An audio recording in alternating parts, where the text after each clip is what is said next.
Captain. And I put my hand over my mouth. It was too late. I done run my mouth again.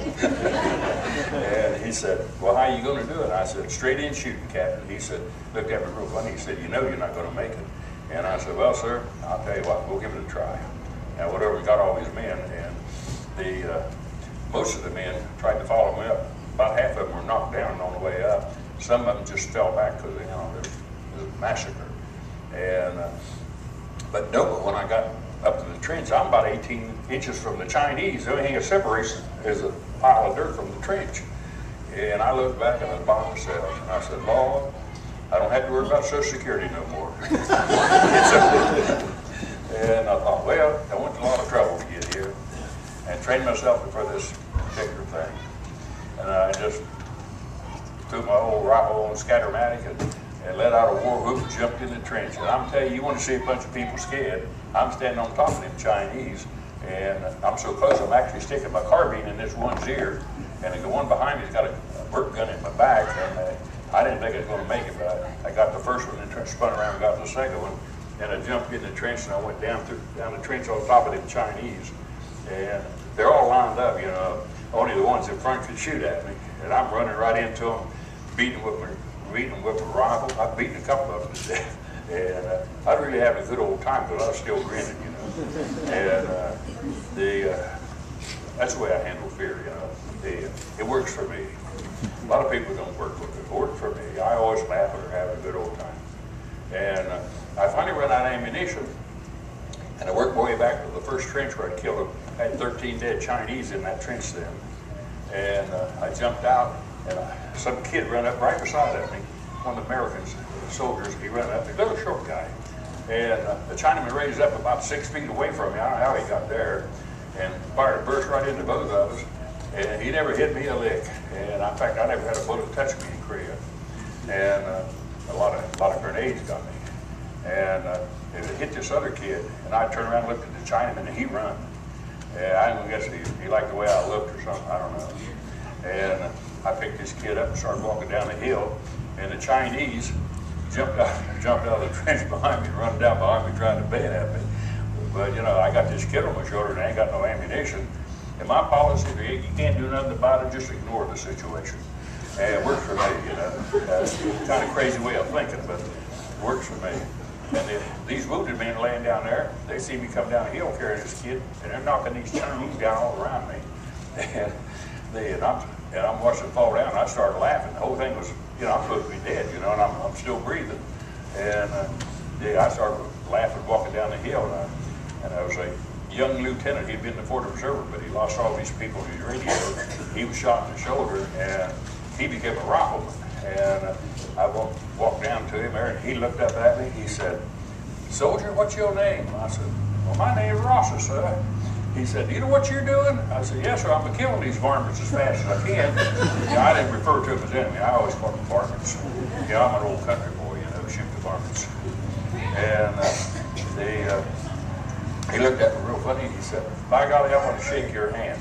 And if I've ever done anything in the Korean War that's silly, that was it."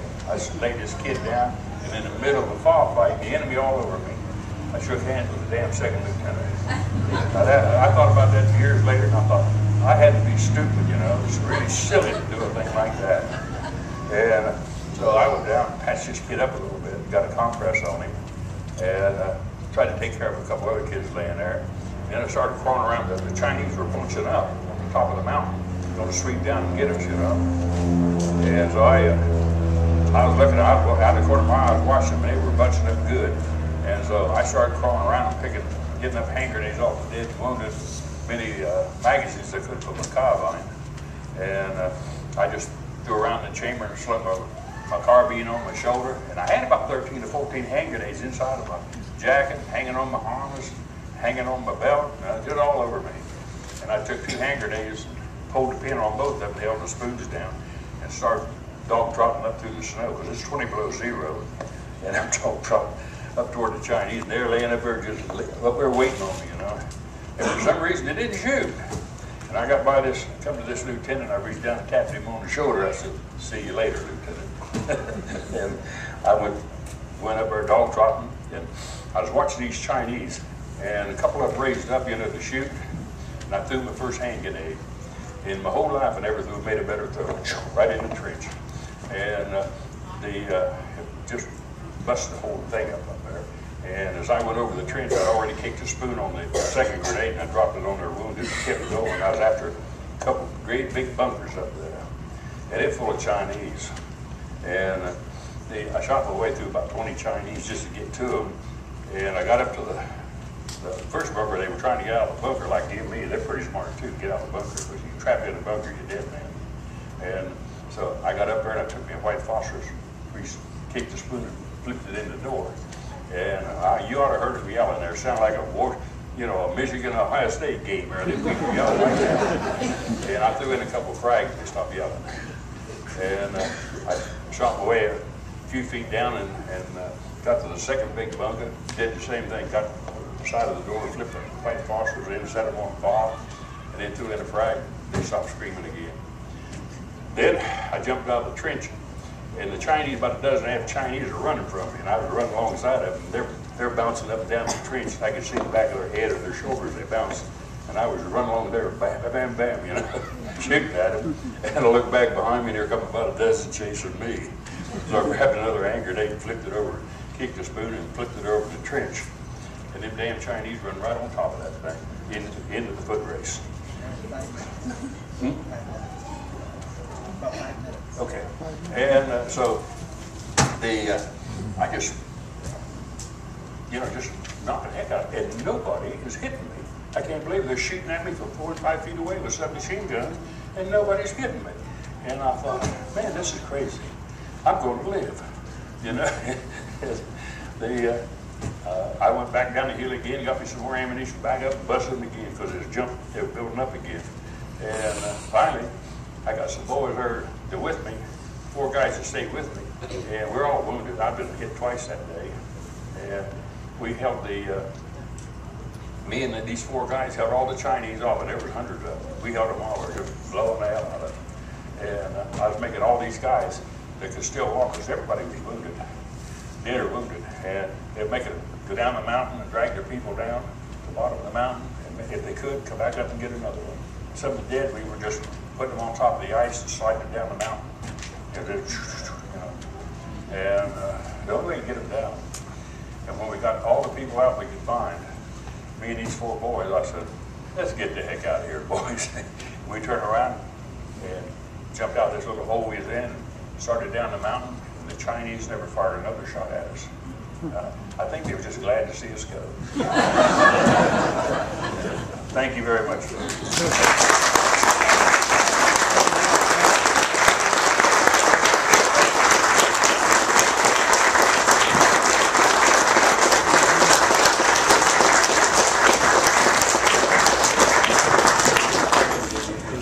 Tomorrow morning at 9 o'clock will be a church service. At 9:30 will be a memorial service for the 36 soldiers from Berrien County that were killed in Korea. And at 11 o'clock, or as soon as the memorial service is over with, Ron and Dwayne will be talking again. So if you have some questions, come on back, or they'll stay around here now, I'm sure. But down in the hangar right next door is the MASH play. And that's part of the MASH play that was presented last week at Lake Michigan College. Twin City players, please go down, and I think you'll enjoy their presentation. If you want a program book, come up here and get one per family. But get a program book so you'll know what's going on tonight.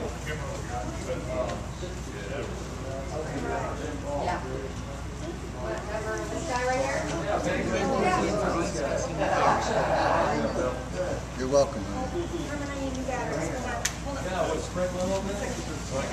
Once again, Thank you so much.